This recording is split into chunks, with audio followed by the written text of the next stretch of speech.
Bismillahirrahmanirrahim. Assalamualaikum warahmatullahi wabarakatuh.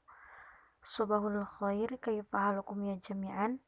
Pada pertemuan kali ini saya Mutiara Istiqomah akan sedikit menjelaskan tentang Iqratul Kalamil Khobari. Yang pertama ada pola kalam khobari. Dalam kalam khobar biasanya polanya berupa kalimat jumlah fi'liyah dan jumlah ismiyah. Jumlah fi'liyah adalah jumlah mufidah yang diawali dengan kalimat fi'il atau kata kerja, sedangkan jumlah ismiyah adalah jumlah mufidah yang diawali dengan kalimat isim. Contoh jumlah fi'liyah yaitu ja'at Fatimah, dan contoh untuk jumlah ismiyah adalah ana muslimun. Berikutnya ada tujuan kalam khobari. Tujuan utama dari kalam khobari itu ada dua. Yang pertama ada faidatun khobar, yaitu kalam khobari yang diucapkan kepada orang yang belum tahu sama sekali isi perkataan tersebut. Jadi apapun informasi yang disampaikan oleh si mutakalim kepada mukhotob, maka si mukhotob akan menerima dengan cepat, dengan bulat informasi tersebut tanpa menanyakan hal-hal yang lainnya, karena ia belum mengetahui sama sekali perkataan itu. Contohnya, ja'a ustadun, seorang guru telah datang. Maka si mukhotob akan percaya begitu saja dengan informasi yang telah disampaikan. Yang kedua ada lazim faidah. Kalam khobar yang diucapkan kepada orang yang sudah mengetahui isi dari pembicaraan tersebut dengan tujuan agar orang itu tidak mengira bahwa si pembicara tidak tahu. Jadi si mutakalim memberitahu si mukhotob untuk memberitahu bahwa si mutakalim telah mengetahui juga kabar tersebut atau informasi tersebut. Contoh, misalkan si mukhotob telah datang terlambat, maka si mutakalim mengatakan kepada si mukhotob bahwa dia datang terlambat.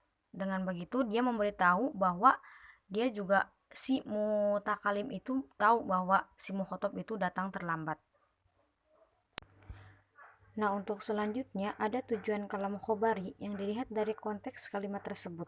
Yang pertama ada istirham, yaitu meminta belas kasihan. Contohnya fi qauli Musa alaihissalam, Robbi ini lima anzaltu ilayya min khairi faqir. Tuhanku, aku ini sangat membutuhkan kebaikan barang sedikit yang engkau berikan kepadaku. Tujuannya mutakalim ingin dikasihani oleh mukhotob. Mutakalim di sini adalah Musa, sedangkan mukhotobnya yaitu Allah, Robbi. Yang kedua ada idharid du'fi, yaitu menampakkan kelemahan. Contohnya fi qauli Zakaria alaihi salam qala rabbi inni wahanal 'azmu minni washta'ala ra'su syaiban, yang artinya Tuhanku, sesungguhnya aku telah lemah tulangku dan kepalaku telah penuh uban. Jadi di sini si mutakalim menunjukkan kelemahan yang ada pada dirinya kepada si mukhotob. Mutakalim sendiri di sini adalah Nabi Zakaria dan mukhotobnya adalah Robbi, yaitu Allah. Selanjutnya ada al-fikhr, yaitu menunjukkan kebanggaan. Contohnya fi qauli Amrin bin Kulsum idza balagha fatami lana sobi takhrolahul jabair sajidin. Jika seorang anak kami telah lepas menyusu, semua orang sombong akan tunduk menghormatinya.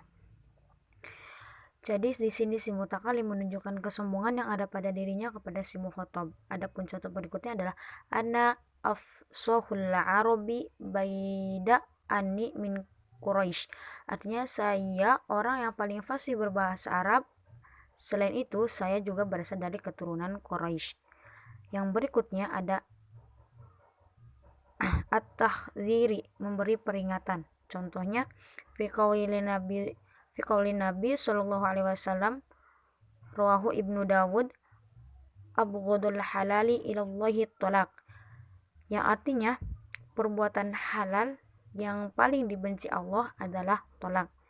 Adapun dari pengertian di atas yaitu menunjukkan bahwa si mutakalim memberi peringatan kepada si mukhotob. Pada contohnya yaitu mutakalimnya adalah Allah, mukhotobnya adalah kaum muslimin. Kemudian yang selanjutnya ada idharit tahasuri, yaitu menunjukkan penyesalan. Contohnya di sini adalah fi qauli imro'atin imron Robbi inni wadu'atuha unsa wallahu a'lamu bima wadaqat, yang artinya Tuhanku, sesungguhnya aku telah melahirkan seorang anak perempuan dan Allah mengetahui apa yang dilahirkannya itu. Jadi di sini si mutakalim menunjukkan penyesalan atas apa yang telah dia perbuat kepada si mukhatab. Selanjutnya ada taubih, yaitu teguran atau cemoohan. Contohnya fi qaulikal athir asyamsu tola'ah, perkataan kepada orang yang tergelincir, matahari telah terbit. Jadi maksudnya mencemooh atau memberi teguran, kenapa bisa tergelincir padahal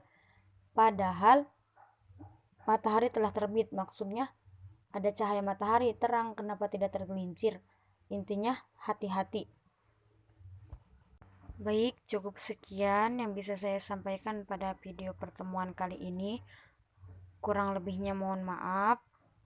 Semoga bermanfaat. Wassalamualaikum warahmatullahi wabarakatuh.